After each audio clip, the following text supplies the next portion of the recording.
স্বাগত জানাচ্ছে বাংলা ভিশনের সাপ্তাহিক আয়োজন mega live talk show BSRM গণতন্ত্র এখনের 568তম পর্বে। সাথে আছে তাইমুর রশিদ। আমার সাথে আজকে আলোচনার জন্য স্টুডিওতে উপস্থিত আছেন চারজন অতিথি, একজন কিছুক্ষণের মধ্যেই যুক্ত হবেন। আমার হাতের ডানে আছেন সাবেক সংসদ সদস্য ব্যারিস্টার রুমিন ফারহানা, আছেন সিনিয়র সাংবাদিক মাসুদ কামাল। আমার হাতের বামে আছেন বাসদের সহ সাধারণ সম্পাদক রাজকুজ্জামান রতন, কিছুক্ষণের মধ্যে এসে যুক্ত হবেন গণসংহতি আন্দোলনের প্রধান সমন্বয়কারী জুনেদ সাকি। আপনাদের তিনজনকে স্টুডিওতে স্বাগত জানাচ্ছি। দর্শক, বিএসআরএম গণতন্ত্র এখনের আজকের এই পর্বে আমরা আলোচনা করব লন্ডনে ডক্টর মোহাম্মদ ইউনূস এবং তারেক রহমানের বৈঠকের পর নির্বাচনের দিনক্ষণ নিয়ে যে বিরোধ ছিল সেটা আসলে কতটা দূর হলো। আলোচনা করব ঐক্যবদ্ধ কমিশনের যে ধারাবাহিক আলোচনা, সেই জায়গায় একমত হওয়াটা আসলে কতটা চ্যালেঞ্জিং, কি ফলাফল দাঁড়াচ্ছে। আলোচনা করব ইশরাক হোসেনকে মেয়র পদে বসানোর দাবিতে যে আন্দোলন, সে আন্দোলনের ভবিষ্যৎ এবং ইরানে ইসরায়েলের আগ্রাসন, এগুলো নিয়ে আজকে বিএসআরএম গণতন্ত্র এখন। স্টুডিও আলোচনা শুরু করতে চাই সাবেক সংসদ সদস্য ব্যারিস্টার রুমিন ফারহানা। বলছিলাম লন্ডনে বৈঠক, সেই বৈঠকের পর মির্জা ফখরুল ইসলাম আলমগীর বলছেন যে ফেব্রুয়ারিতে নির্বাচনের ঘোষণা অনেকেরই পছন্দ হয়নি। লন্ডন বৈঠক নিয়ে কারো কারো এই অতি প্রতিক্রিয়া আসলে কেন মনে হচ্ছে বিএনপির কাছে?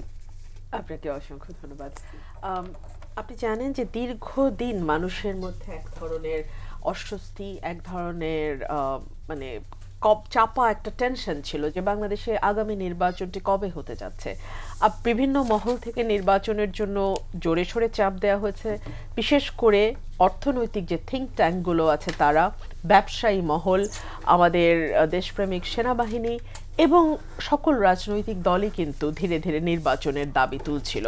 এর মধ্যে আপনারা দেখেছেন যে যেই দলটি এই বৈঠকের পরে কিছুটা বিরূপ প্রতিক্রিয়া জানিয়েছে যে কেন একটা যৌথ ঘোষণা আসলো, সেই দলটিরও প্রধান কিন্তু ফেব্রুয়ারিতেই নির্বাচনের কথা বলেছে এবং বলেছে আগামী রমজানের আগে নির্বাচন হলে ভালো হয়। সুতরাং ফেব্রুয়ারিটা যেই ঘোষণা যৌথভাবে আসুক বা এককভাবে আসুক, ফেব্রুয়ারির সময়টা কিন্তু সকল দলই আলাদা আলাদাভাবে একমত হয়েছে। এবং যখন এপ্রিলে নির্বাচনের কথা বলা হয়েছিল তখন বেশ কয়েকটি সমস্যার কথা বিএনপি বলেছে। ফর এক্সাম্পল, এপ্রিলে আমাদের যে ওয়েদার থাকে সেটা প্রচারণার জন্য উপযুক্ত নয়। এপ্রিলের ঠিক ইমিডিয়েট আগে আমাদের রমজান যাবে। রমজানটা আমাদের রোজা রেখে না প্রার্থীদের জন্য, না কর্মীদের জন্য, না ভোটারদের জন্য, কারোর জন্যই নির্বাচনের জন্য উপযুক্ত নয়। এরপরে শুরু হবে ঝড় বৃষ্টি, এসএসসি পরীক্ষা আছে, এইচএসসি পরীক্ষা আছে, তারপরে আপনার মানে ওয়েদারের একটা সমস্যা, নানান কিছু। তো ফেব্রুয়ারিতে সকল দলই কিন্তু মোটা দাগে একমত হয়েছিল। ফেব্রুয়ারিতে একটা সময় আমরা দেখলাম দীর্ঘদিন ধরে এই কথাটা বলা হচ্ছিল যে এই অন্তর্বর্তী সরকার একটু ছাত্রদের প্রতি বা এনসিপির প্রতি একটু দুর্বল বা তাদের দিকে একটু সিদ্ধান্তগুলো বেশি নিচ্ছে। এখন এই বৈঠকের পরে এক ধরনের রাজনীতির মাঠে এই আলোচনা যে বিএনপিকে বেশি গুরুত্ব দিচ্ছে, প্রায়োরিটি দিচ্ছে। আমি আপনার এই প্রশ্নের উত্তর, আপনার আজকে যে বিষয় আলোচনার তার একটা যদি আমি আলোচনা করি, আপনি বুঝবেন যে এই সরকার আসলে কোন দিকে ঝোঁকা। আপনি জানেন যে মেয়র ইশরাক তিনি নির্বাচিত হয়েছেন বলে ঘোষিত হয়েছে আদালত থেকে। Even supreme court appellate division বলে দিয়েছে যে এটা নির্বাচন কমিশনের এখতিয়ার। নির্বাচন কমিশন গ্যাজেট প্রকাশ করেছে। তারপরে কেন স্থানীয় সরকার মন্ত্রণালয় তাকে শপথ পড়াচ্ছে না? এবং এই যে শপথ পড়াচ্ছে না, এটা কি কেবলমাত্র একজন উপদেষ্টার সিদ্ধান্ত? সেই উপদেষ্টাটি কোন উপদেষ্টা? সেই উপদেষ্টা কি ছাত্রদের তরফ থেকে প্রতিনিধি হিসেবে উপদেষ্টা পরিষদে যায় নাই? এবং তার কথা অনুযায়ী বা তার সিদ্ধান্ত মোতাবেকই তো আজকে নগর ভবনটা অচল হয়ে আছে। আমি সেই উদাহরণটা সরিয়ে রাখি। এনসিপির দিকে ঝুঁকে পড়া কেন এই সরকার আমরা বলছিলাম, তার অনেকগুলো কারণ আছে। আপনি জানেন এনসিপির প্রধান নাহিদ এই সরকারের অংশ ছিল। তিনি যখন সরকার থেকে বের হন, সরকারের প্রধান তার মাথায় হাত রাখেন, সরকারের প্রেস সচিব তাকে বলেন যে আগামীতে আপনাকে প্রধানমন্ত্রী হিসেবে আমরা পেতে চাই। আবার ঠিক একইভাবে যখন ডক্টর মোহাম্মদ ইউনূস অভিমান করেছেন, জাতির সঙ্গে চলে যাবেন বলেছেন, তখন সেই কথাটি তিনি বড় বড় রাজনৈতিক দলের কাউকে ডেকে বলেননি বা সকলকে একসঙ্গে ডেকেও বলেননি যে আপনাদের কর্মকাণ্ডে আমি খুবই বিরক্ত, আমি এখন চলে যাব। তিনি ডাকলেন কাকে? এনসিপির প্রধানকে, এবং তার কাছে তিনি তার কথা বললেন। এনসিপির প্রধানের কাছ থেকে আমরা তা জানলাম। ডক্টর মোহাম্মদ ইউনূস 5 বছর থাকবেন বা থাকার জন্য কারা তার ব্যাপারটা প্রস্তাব করলো, সেটাও কিন্তু সেই ছাত্রদের তরফ থেকে আসলো। প্রতি ঝুঁকে আছে এই অভিযোগ ঠিক একেবারেই ঠিক না। আপনি চিন্তা করে দেখেন, আমাদের অ্যাক্টিং চেয়ারম্যানের সঙ্গে বৈঠকের আগে যতগুলো বৈঠক বাংলাদেশে হয়েছে, বিএনপির তরফ থেকে যারা সেই বৈঠকে নেতৃত্ব দিয়েছেন, মহাসচিব থেকে শুরু করে সালাউদ্দিন সাহেব থেকে শুরু করে যতজনই যখন যে গেছেন নেতৃত্ব দিয়েছেন, তারা কিন্তু বের হয়ে এসে বলেছেন যে আমরা সন্তুষ্ট নই, আমাদের আলোচনা ফলপ্রসূ হয়নি। এই মিটিংটাই একমাত্র মিটিং যেটার দিকে জাতির নজর ছিল, এবং আলহামদুলিল্লাহ জাতির প্রত্যাশা পূরণ হয়েছে। এবং দুজন মানে আমি বলবো যে বিএনপির অ্যাক্টিং চেয়ারম্যান এবং চিফ অ্যাডভাইজার, তারা জাতিকে একটা সুসংবাদ দিতে পেরেছে। আবার আপনার কাছে আসবো। বাসুদেব সহ সাধারণ সম্পাদক রাজুকুজ্জামান রতন, এই যে অন্তর্বর্তী সরকার আসলে কোন দিকে ঘেঁষা, এবং এই লন্ডন বৈঠকের পর নির্বাচনের দিনক্ষণ নিয়ে আপাতত এই যে সংকটটা কাটল কিনা? ধন্যবাদ। কোন দিকে ঘেঁষা এই কথাটার মধ্যে একটা প্রভোকেটিভ কোশ্চেন এটা, যে আমরা ধরে নিয়েছি তিনি কোনো দিকে ঘেঁষে আছেন, কিন্তু আসলে অন্তর্বর্তী সরকারের অন্তরের কথা তো আমাদের জানার কথা না। কিন্তু তার প্রকাশ্য ঘোষণাটা ছিল তিনি একটা ক্রান্তিকালীন সময়ের সরকার। ক্রান্তিকালীন সরকার মানে আগের যে অগণতান্ত্রিক ব্যবস্থা ছিল সেখান থেকে গণতন্ত্রে উত্তরণের ক্ষেত্রে তিনি অন্তর্বর্তীকালীন সময়টা থাকবেন। কিন্তু অনেকে মনে করলেন অন্তর্বর্তীকালীন সরকার কি এবার অন্তহীন সরকারে রূপান্তরিত হয় কিনা, একটা সন্দেহ তৈরি হয়ে গেল মানুষের মধ্যে। তারপরে নানা ধরনের প্রশ্ন, এবং একদিকে একটা জনমত গঠন করার চেষ্টা করা হলো, যে একদল বলতে থাকলেন যে ইউনূস সরকারকে আমরা অনেক দিন দেখতে চাই, আর একদল বলতে চাইলেন যে একটা সৃষ্টিকর্তার অপার একটা করুণা, যে তিনি হয়তো তাকে আমাদের কাছে পাঠিয়ে দিয়েছেন। তার মানে তার উপর কখনো কখনো একটা ধর্মীয় প্রলেপ দেওয়ারও চেষ্টা করা হলো, কখনো কখনো রাজনৈতিক পরিস্থিতি তৈরি করার চেষ্টা হলো যে তিনি ছাড়া আমাদের আর বিকল্প কেউ নাই। এরকম যেমন ঘটছিল, তখন আমরা তিনটা বিষয় খেয়াল করি। একটা হচ্ছে সদ্য গঠিত দল, যে দলটা এখনো নিবন্ধন পায়নি, কিন্তু সেই দলটা সবচেয়ে গুরুত্ব পাচ্ছে, এটা মানুষের মধ্যে একটা প্রশ্ন তৈরি করতে পারে। আর একটা প্রশ্ন তৈরি করতে পারে যে মানুষ তার মনের কথা, দুঃখের কথা, রাগের কথা সবসময় কাছের মানুষকেই বলে, তা যখন তিনি আর ক্ষমতায় থাকতে চাইছেন না, এই ধরনের দুঃখ, অভিমান বা রাগ, ক্ষোভের কথা কার কাছে বললেন?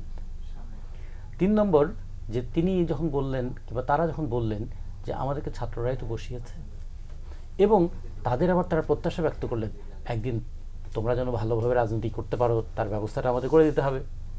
আবার আরেকজন তো আগবারই একটু বাড়তি বলে ফেললেন ভবিষ্যতের প্রধানমন্ত্রী হিসেবে দেখতে চান।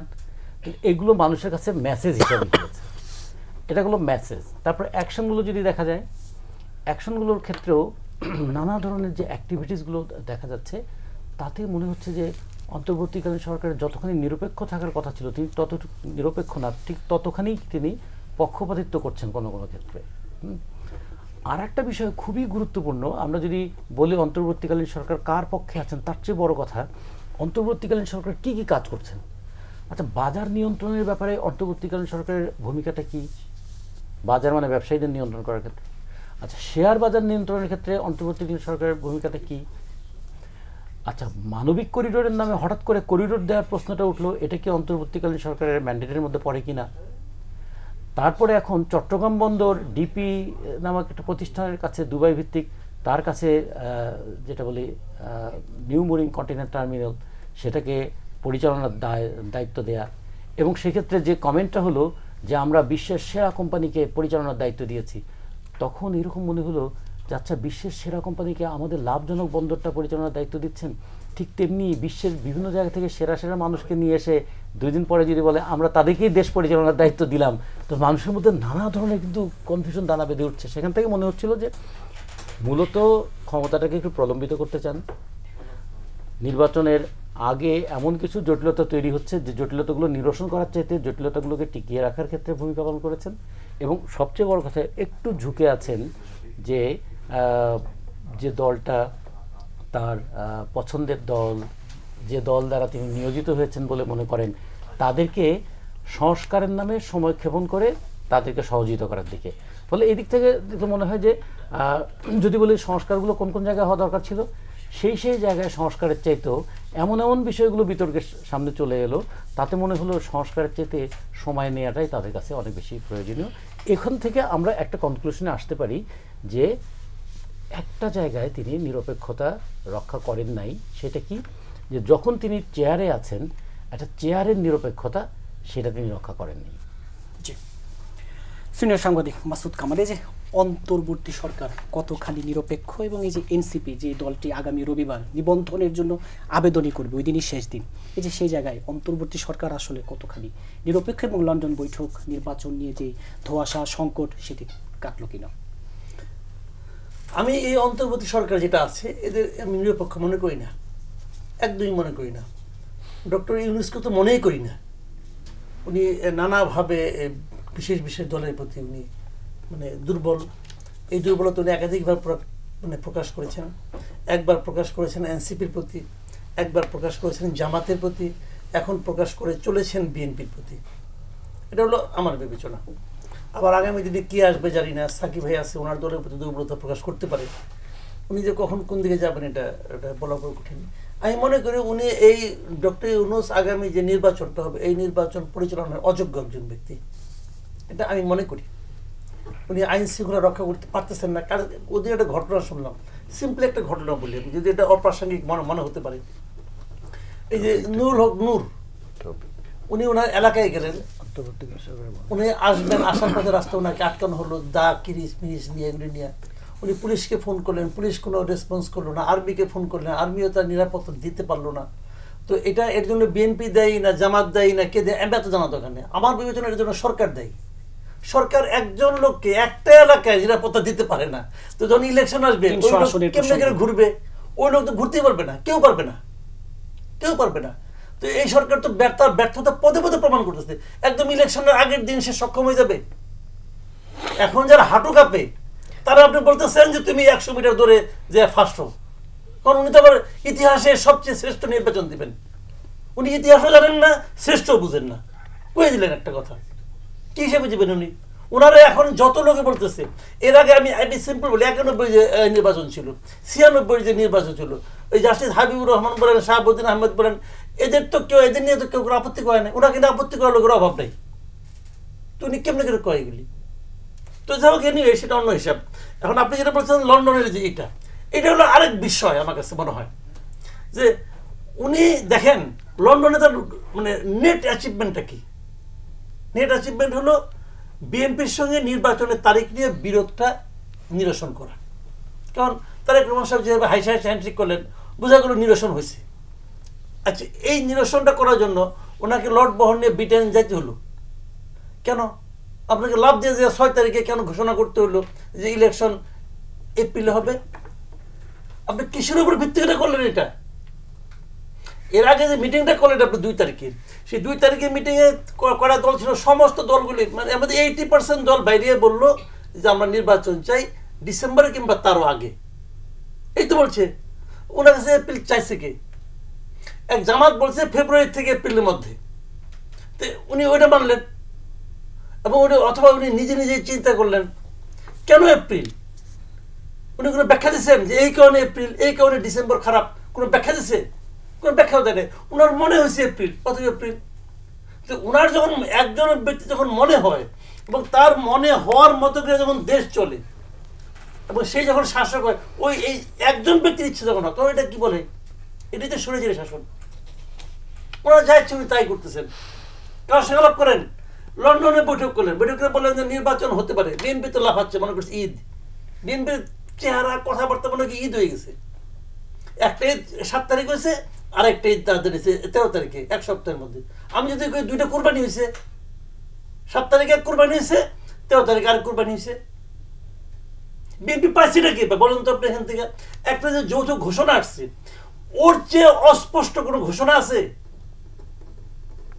যদি এগুলো হয় তাহলে নির্বাচন রমজানের 1 সপ্তাহ আগে হতেও পারে। তার ঠিক আগের বাক্যটা কি ছিল? তার ঠিক আগের বাক্যটা ছিল প্রধান উপদেষ্টা ঘোষণা করেছেন এপ্রিল ইলেকশন। উনি বলছেন যে ওই ঘোষণা থেকে আমি প্রত্যাহার করছি, এটা বলছে? একবার বলছে? বলে নাই সে। তাহলে কি হলো? একটা অস্পষ্ট ঘোষণা নিয়ে ঈদের আনন্দে বিএনপি মানে আনন্দে আলাপ হচ্ছে। অর্থাৎ নির্বাচনের দিনক্ষণ নিয়ে এখনো ধোঁয়াশা কাটেনি, একদম পুরো ধোঁয়াশা। ফখরুল ইসলাম আলমগীর যেটা বললেন যে নির্বাচনের যে ফেব্রুয়ারিতে নির্বাচনের ঘোষণায় অনেকের পছন্দ হয়নি। আচ্ছা, ঘোষণাটা হইল কই ভাই? ফেব্রুয়ারিতে নির্বাচনের ঘোষণা, এই জিনিসটা ফখরুল ইসলাম আলমগীরকে আমার রিকোয়েস্ট, আপনি প্রমাণ করেন কোথায় পাইছেন আপনি? জি, কে ঘোষণা করেছে ফেব্রুয়ারিতে এগুলো নিয়ে পরবর্তীতে আবার বিস্তারিত আলোচনা করছি। দর্শক শুরুতে বলছিলাম আমাদের সাথে আজকে থাকবেন জুনায়েদ সাকি, গণসংহতি আন্দোলনের প্রধান সমন্বয়কারী। আপনাকে স্টুডিওতে স্বাগত জানাচ্ছি।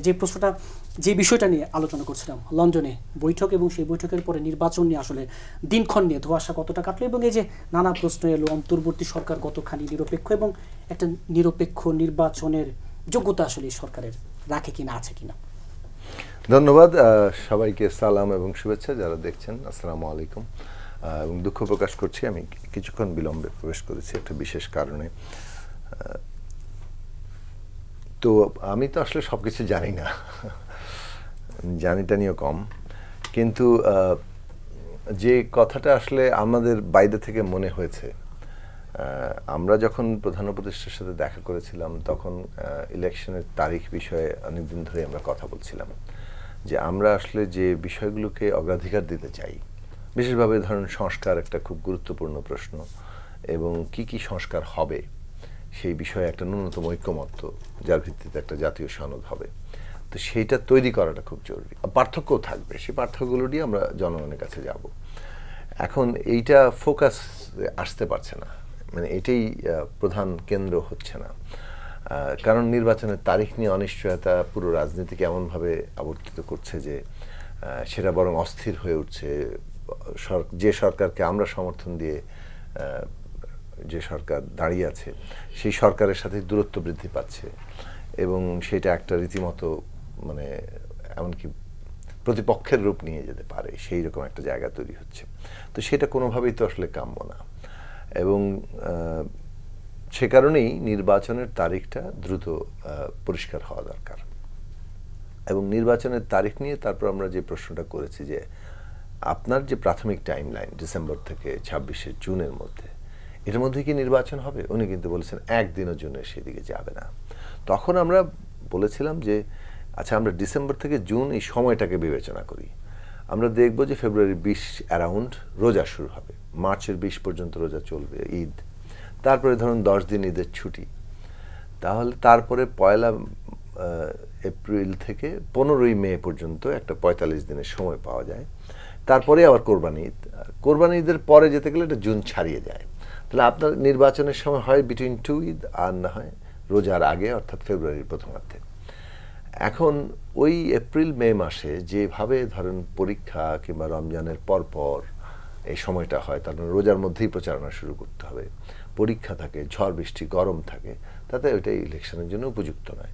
ইলেকশনের জন্য যদি উপযুক্ত সময় খোঁজেন তাহলে এটা ফেব্রুয়ারির প্রথমার্ধে, এটা কিন্তু আমরা স্পষ্ট করে ওখানে বলেছিলাম। সো জিনিসটা এর মধ্যে আপনাকে একটা জায়গায় যেতে হবে।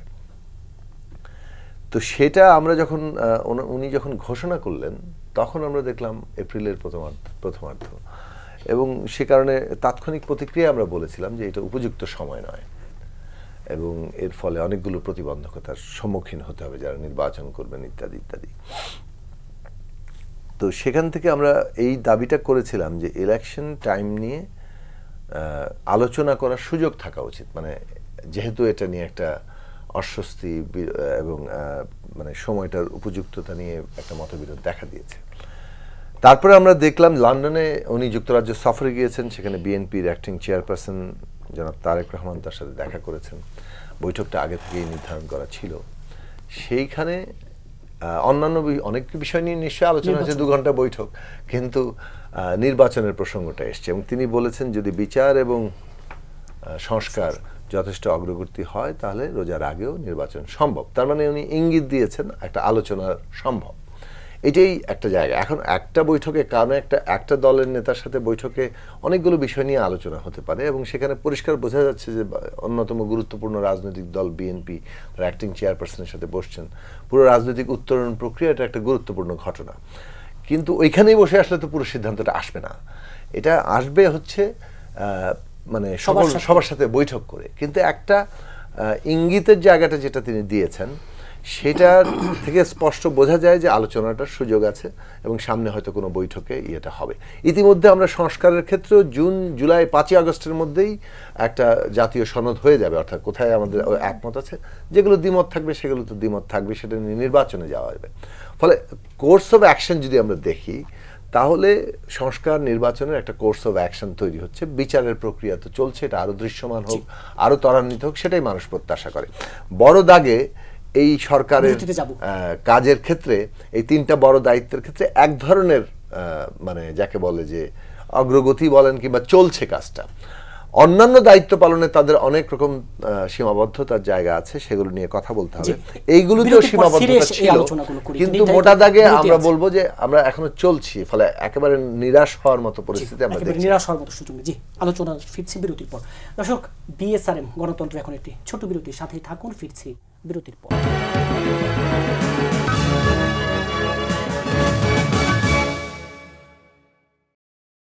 পর আবারও স্বাগত জানাচ্ছি বিএসআরএম গণতন্ত্র এখনে। ব্যারিস্টার রুমিন ফারহানা, মাসুদ কামাল বলছিলেন যে লন্ডন বৈঠক থেকে কি পেলেন, দুইবার কোরবানি হয়েছে বিএনপি। না, মাসুদ কামাল ভাই উনি ওনার মতামত দিয়েছেন, তবে এই যে বৈঠকটি হলো সেটি শুধু বিএনপি নেতাকর্মীদের মধ্যে না, এটি সমগ্র বাংলাদেশের মধ্যেই কিছুটা স্টেবিলিটি নিয়ে এসছে। বিকজ আমরা চারদিকে ভীষণ রকম অস্থিরতার মধ্যে ছিলাম। আমরা দেখতে পাচ্ছিলাম অর্থনীতির ভঙ্গুর দশা, আমরা দেখতে পাচ্ছিলাম বিশ্ব ব্যাংক থেকে ফোরকাস্ট করা হচ্ছে বাংলাদেশের প্রবৃদ্ধি, জিডিপির প্রবৃদ্ধি মানে বাংলাদেশের জন্মের ইতিহাসে সবচেয়ে কম 3.3-তে নামবে। আমরা দেখতে পাচ্ছিলাম বিনিয়োগ এক জায়গায় আটকে আছে, দেশি বিনিয়োগ বলেন বা বিদেশি বিনিয়োগ বলেন, ফরেন ডিরেক্ট ইনভেস্টমেন্ট, কোনোখানেই কোনো ভালো খবর আমাদের ছিল না এক্সেপ্ট রেমিটেন্স। অনেকে বলছেন যে সেটাও জাস্ট বিকজ ডলারের দাম বাজারের উপর ছেড়ে দেওয়াতে এই যে একটা উল্লম্ফন দেখা দিয়েছে, সেটা রিজার্ভ মানে আপনার ফরেন কি বলে ওটাকে রেমিটেন্স পাঠানোর একটা বড় কারণ, সংখ্যাটি বড় দেখানোর একটা বড় কারণ। সো ইত্যাদি ইত্যাদি ইত্যাদি চতুর্দিকে আপনি এক ধরনের অস্থিরতা। আপনি আইন শৃঙ্খলার দিকে তাকিয়ে দেখেন, একটার পর একটা ঘটনা ঘটেছে। সাধারণ মানুষের বাসায় ঢুকে যাওয়া, ডাকাতি করা, সন্ধ্যাবেলা মানুষের মধ্যে একটা আতঙ্ক, একটা মানে রাত 10টার পরে বিশেষ করে আপনি দেখবেন রাস্তাঘাট ফাঁকা হয়ে যায়, মেয়েরা বের হতে সাহস করে না, নারীদের উপরে এক ধরনের মরাল পুলিশিং।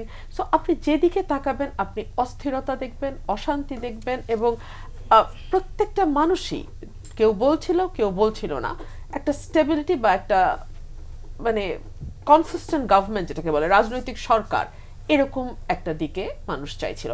সো লন্ডনের এই মিটিংটা সেই দিক থেকে আমি বলবো যে পুরো বাংলাদেশের জন্য একটা স্বস্তি নিয়ে এসছে। আর অন্যান্য যে রাজনৈতিক দলগুলো আছে তারা কিন্তু কেউ ফেব্রুয়ারির ব্যাপারে কোনো রকম কোনো আপত্তি করেনি। সুতরাং এটা যে কেবলমাত্র বিএনপির একার মানে মত বা বিএনপি এই তারিখটি বা এই সময়টি বিএনপি ঠিক করে দিয়েছে, বিষয়টি তেমন নয়। সবার সাথে আলোচনা করে জনসাকে বলছিলেন যে দেখুন, আমাদের এই দেশে যে রাজনৈতিক দলের প্রধানরা আছেন তাদের সঙ্গে কিন্তু নিয়মিতভাবেই প্রধান উপদেষ্টার বৈঠক হয়। কেবলমাত্র বিএনপির অ্যাক্টিং চেয়ারম্যান, তিনি যেহেতু দেশের বাইরে আছেন, সুতরাং তার সঙ্গেই কিন্তু এই প্রথম মিটিংটি হলো। তো সেই দিক থেকে দেখতে গেলে যে সুযোগটি বাংলাদেশে যে এই রাজনৈতিক দলের নেতারা আছেন তারা যে সুযোগটি পেয়েছেন, বিএনপি কিন্তু সেই সুযোগ পায়নি। তো এই সুযোগটা আমার মনে হয় যে পলিটিক্যাল পার্টিগুলো আরেকটু লিনিয়েন্টলি দেখা উচিত, কারণ ওনাদের সঙ্গে তো বৈঠক হয়েছে, অনেকবার বৈঠক হয়েছে, কিন্তু যেহেতু অ্যাক্টিং চেয়ারম্যান বাংলাদেশে থাকেন না, সুতরাং তার জন্য এই বৈঠকটি প্রথম ছিল, এবং এই বৈঠকটি আমি বলবো যে অত্যন্ত সফল এবং বাংলাদেশের রাজনীতিতে একটা স্বস্তির বার্তা নিয়ে এসেছে। ঐকমত্য কমিশনের দ্বিতীয় পর্যায়ের আলোচনা টানা 3 দিনের বৈঠক শেষ হয়েছে। ওটা নাকি খুব একটা একমতের জায়গায় দলগুলো পৌঁছেছে বলে এখন পর্যন্ত দৃশ্যমান না, কিভাবে দেখছেন? এটাই তো গণতন্ত্রের সৌন্দর্য, সকল দল সকল প্রস্তাবে একমত হবে, এটা তো হতে পারে না। তাহলে তো বাংলাদেশে ভিন্ন ভিন্ন রাজনৈতিক দল থাকার কোনো প্রয়োজন থাকতো না। আমি মোটা দাগে যেটা দেখতে পাই, বিএনপি তার ভিশন 2030 2016 সালে দিয়েছিল, পরবর্তীতে 27 দফা এবং সকল রাজনৈতিক দলের সঙ্গে তার মিত্র দলগুলোর সঙ্গে 31 দফা দিয়েছে। সেই জায়গা থেকে কিন্তু এখন যে সংস্কার নিয়ে আলোচনা হচ্ছে খুব যে ডিফারেন্ট তা কিন্তু না। আপনি দেখেন প্রধানমন্ত্রী, রাষ্ট্রপতি, মন্ত্রী পরিষদ, ক্ষমতার ভারসাম্য, এটা বিএনপি আগেই বলেছে। 70 অনুচ্ছেদ সংস্কার বিএনপি আগেই বলেছে। আমাদের একটা মানে জাতীয় সরকার গঠন, একটা রেইনবো নেশন, সকলকে নিয়ে একটা ঐক্যবদ্ধ জাতি গঠনের কথা, সেটাও বিএনপি আগে বলেছে। আমাদের বিচার বিভাগের স্বাধীনতার ব্যাপারে সেটাও বিএনপি তার ইয়েতে বলেছে, এবং এগুলোতে আসলে দ্বিমত করবারও খুব বেশি কিছু নাই। আমি গত দুদিন আগে দেখছিলাম যে প্রফেসর আলী রিয়াজ তিনি বলছেন যে 70 অনুচ্ছেদের ব্যাপারে মোটামুটি সকল রাজনৈতিক দল একমত হয়েছে। হ্যাঁ, তার বাইরে এনসিসি নিয়ে একটা বিরোধ আছে, কিছু দল প্রস্তাব দিচ্ছে, বিএনপি সেই ব্যাপারে একমত নয়, এবং বিএনপি বলেছে যে রাষ্ট্রপতি নির্বাচনের ব্যাপারে বেশ কিছু দল, জামাত সহ আরো কিছু দল হয়তো একভাবে চিন্তা করেছে, বিএনপি সেভাবে চিন্তা করেনি। ভিন্ন ভিন্ন মত তো থাকবেই, এবং এই ডিফারেন্সেস গুলোকে মেনে নিয়েই আমাদের সামনের দিকে এগোতে হবে। রাজুকুজ্জামান রতন, এই যে ডিফারেন্সগুলো মেনে নিয়ে সামনের দিকে এগুলো, কিন্তু এই যে ঐকমত্য কমিশনের এই একমত হওয়ার জায়গাটা কতটা চ্যালেঞ্জিং মনে হচ্ছে? সাংবিধানিক কাউন্সিল, রাষ্ট্রপতি নির্বাচন, প্রধানমন্ত্রীর মেয়াদ, এই যে এই জায়গাগুলোতে ঐক্যমত পৌঁছানোর জন্য চ্যালেঞ্জ তো নিতেই হবে, এবং ঐক্যমত প্রতিষ্ঠা করার জন্য যে যাদেরকে দায়িত্ব দেওয়া হয়েছে এর মধ্য দিয়ে বোঝা যাচ্ছে যে ঐক্যমত করাটা খুব সহজ ব্যাপার নয়। দুই দিক থেকে সহজ নয়। একটা হচ্ছে যারা নানা ধরনের মতামত দিয়েছেন, কমিশনগুলোর সুপারিশ দিয়েছেন, এবং এমনকি উপদেষ্টা পরিষদে যারা আছেন তাদের মধ্যে ঐক্যমত করার একটা চ্যালেঞ্জ আছে। আসলে তারা যে মতটা নিয়ে এসেছেন প্রধান স্টেক হোল্ডার হিসেবে রাজনৈতিক দলগুলোর সঙ্গে আলোচনা করতে গিয়ে, রাজনৈতিক দলগুলো তো নানা বিষয়ে তাদের একটা মত আছে, সে বিষয়ে ঐক্যমত করা। প্রথমত তারা একটা জিনিস ভেবেছিলেন, এই ভাবনার মধ্যে একটা দুর্বলতা ছিল। তারা বলেছিলেন যে তারা যেটা বলবেন সবাই সেটা হয়তো মেনে নেবেন, খুব দ্রুত ঐক্যমত হয়ে যাবেন। ওটা আসলে ঐক্যমত না, ওটা হলো সহমত হওয়া।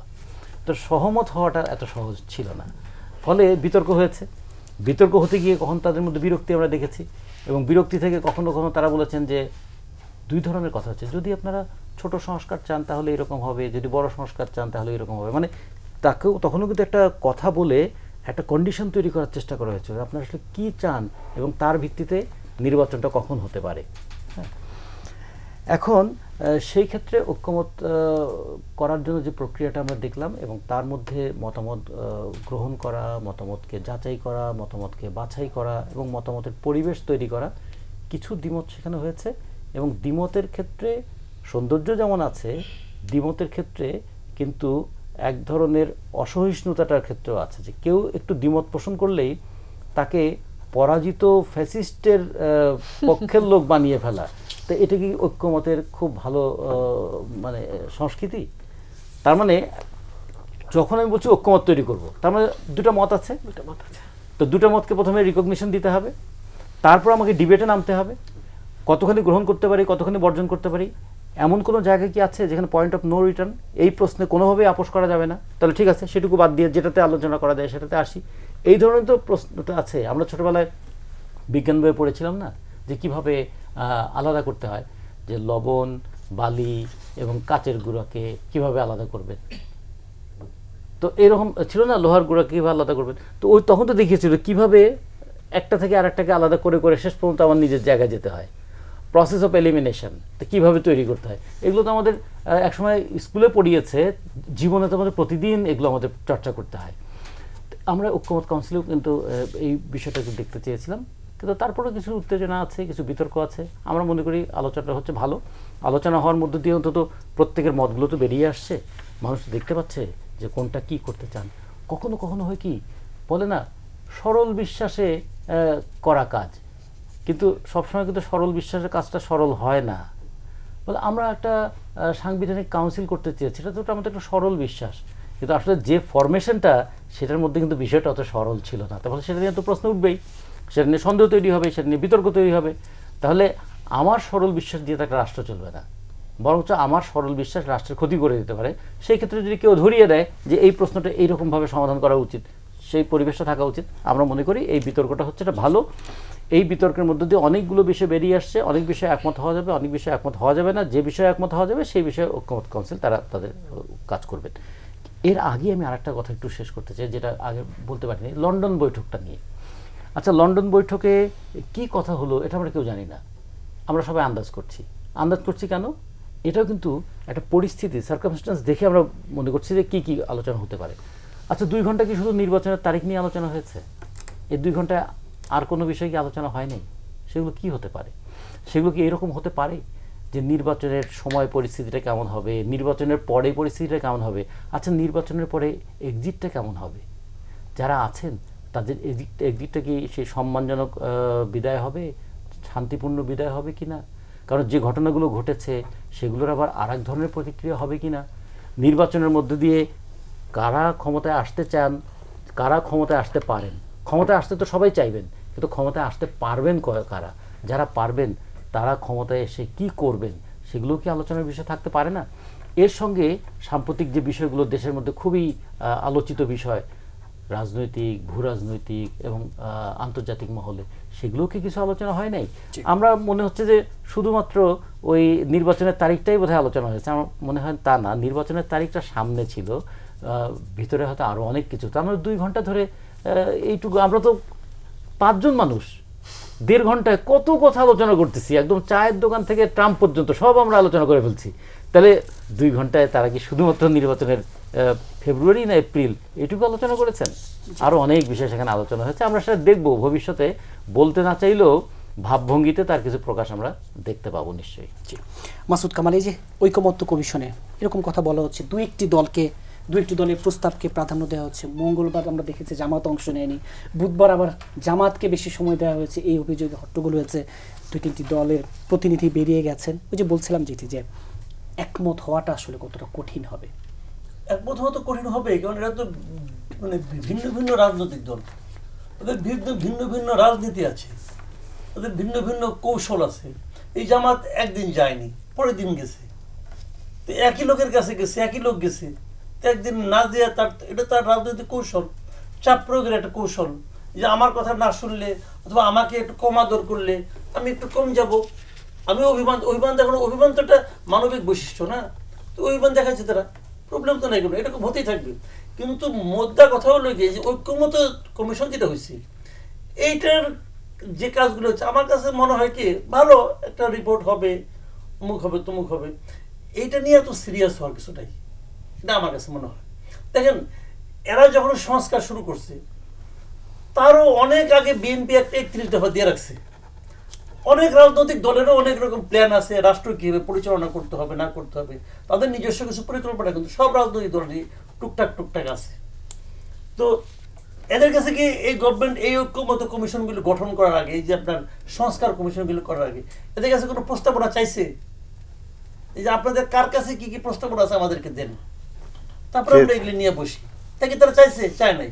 তারা কি করছে কি না, আপনার মনে করেন, আমি একটা উদাহরণ দেবো আপনাকে, এই যে সংবিধান সংস্কার কমিশন, এরা কি কাজ শুরু করার আগে সবাই কাছে চাইছে? হ্যাঁ, কাজ শুরু করার মধ্যেই সবাই গেছে, মানে কাজ শুরু করে দিতে চেয়েছে, কাজ শুরু করার আগে না, আমি তো মনে করি কি যে জিনিসটা, তাদের এই কমিশনটা করাই উচিত ছিল পলিটিক্যাল পার্টিগুলোকে নিয়ে। আমি পার্সোনালি মনে করি কয়েকজন এনজিও কর্মী, কয়েকজন সুশীল এবং কয়েকজন ভাড়াটে বিদেশি বুদ্ধিজীবী, এগুলি দিয়ে হয় না রে ভাই। যে লোকগুলো, আমি তো প্রথমেই দাবি করতাম আমাদের পলিটিক্যাল পার্টিগুলি গেছে, তাদের সাথে যায়, আমি তো পার্সোনালি মনে করি যে প্রথমে প্রশ্ন করা হয়েছে আলী রিয়াজকে, যে আপনি কে ভাই? আপনি কি আপনার আমেরিকান সিটিজেনশিপ বাদ দিয়ে এখানে আসছেন? প্রথম প্রশ্ন, আপনি ওটা সারেন্ডার করে আসেন, তাহলে আপনার কথা আমি শুনবো। ওনারা যায়, আদর আপ্যায়ন করে যায়, কি কারণে যায় ওনারা জানে। আমি আমাদের পলিটিক্যাল পার্টিগুলির এই প্রশ্ন, কেউ কি প্রশ্নটা করছে যে হোয়াই মিস্টার আলী রিয়াজ আপনি কেন, আপনি ওটা বাদ দিয়ে আসছেন? বাদ দিয়ে তো আসেন নাই আপনি। তো এরা করতেছে আমার দেশ কেমন করে চলবো সেইটা বলে দিবে। ওনারা ডিসিশন, ওনারা একটা প্ল্যান করে নিয়ে আসছে, আমরা এটা করছি, আপনারা কোনটা মানবেন, টিক চিহ্ন দেন। ওনারা টিক চিহ্ন দিয়ে আসছে, টিক চিহ্ন দিয়ে আপনারা যেগুলো টিক চিহ্ন দেন, ওটা আলোচনা হচ্ছে। আলোচনা কার ভাগ্য তারা নির্ধারণ করতেছে? জনগণের ভাগ্য নির্ধারণ করতেছে। তো উনি কে জনগণের ভাগ্য নির্ধারণ করার দায়িত্ব ওনারা কে দিছে? এখানে কোনো জনপ্রতিনিধি আছে? এখানে অনেক পলিটিক্যাল পার্টি আছে, পলিটিক্যাল পার্টির শীর্ষ নেতারা গেছে, তারা কি জনপ্রতিনিধি? একটা পার্টি খুললেই জনপ্রতিনিধি হয়ে গেল?